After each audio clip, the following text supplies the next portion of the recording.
The Peace River Wildlife Center is a nonprofit wildlife rehabilitation facility. They treat orphaned and injured native Florida wildlife and release the healthy animals back out into the wild. Here today with how you too can help these orphaned and injured animals is Robin Jenkins, a veterinarian and the general manager.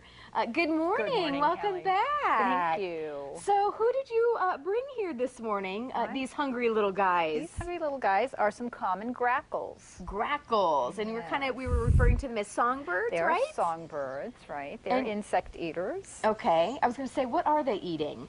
This is a combination of soaked dog food, chopped apples, grapes, carrots, and some crickets. Delicious. Yes. So how did you find these? How did they get into the care of These you guys poor at the little center? guys. A gentleman went to Home Depot and bought a lemon tree.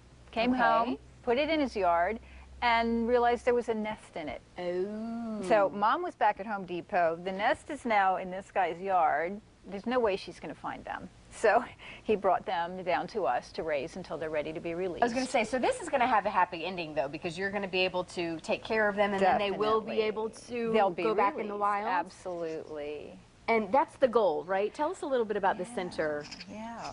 We've been in existence for about a little over 30 years now, and our main goal is to get injured and orphaned wildlife rehabilitated and back out into the wild.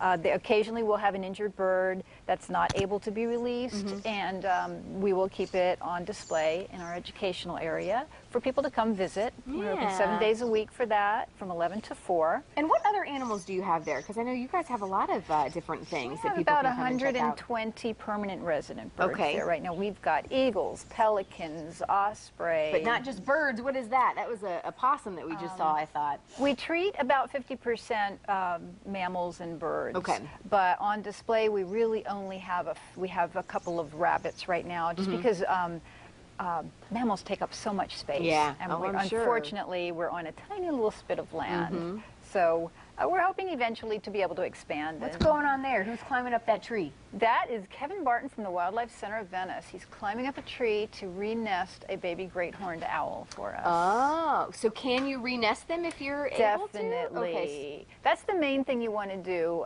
whenever you find a baby bird on the ground. Try to find the nest in the area.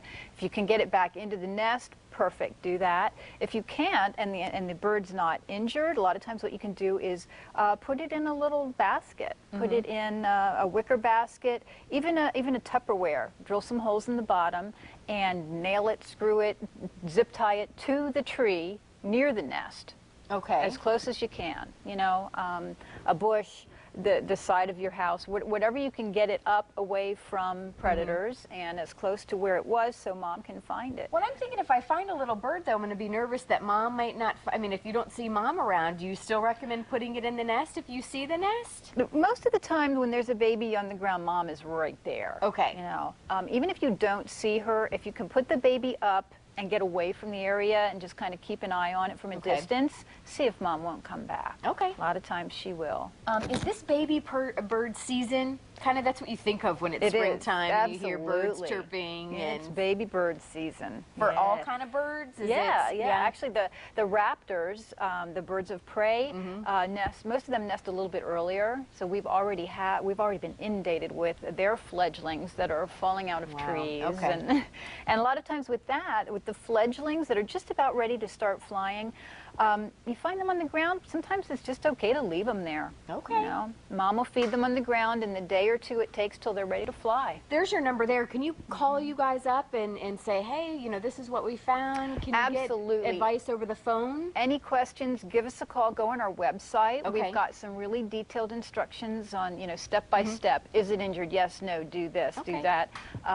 But yeah, if you have any questions at all, call us and we will walk you through what species it is, what to do with it, you know, put it back, what to do with it until you can get it to us. Awesome. Yeah. And then I guess tell people where you're located. I want to make sure people can find you as we close here. I know you guys are always looking for volunteers and donations. Definitely, yes, especially with all the snowbirds starting to leave. We really need volunteers now. But we are at the far west end of Marion Avenue in Punta Gorda in Ponce de Leon Park. All right. Well, Robin, thank you so much for coming in this morning. Thank you for bringing these little guys. Are they full now? They're full. You said you had to feed them every 15 minutes? Every 15 minutes. Whew, that's That's a lot of We've work. got That poor about mom. 4 Poor Robin. incubators full of full of babies. Yeah.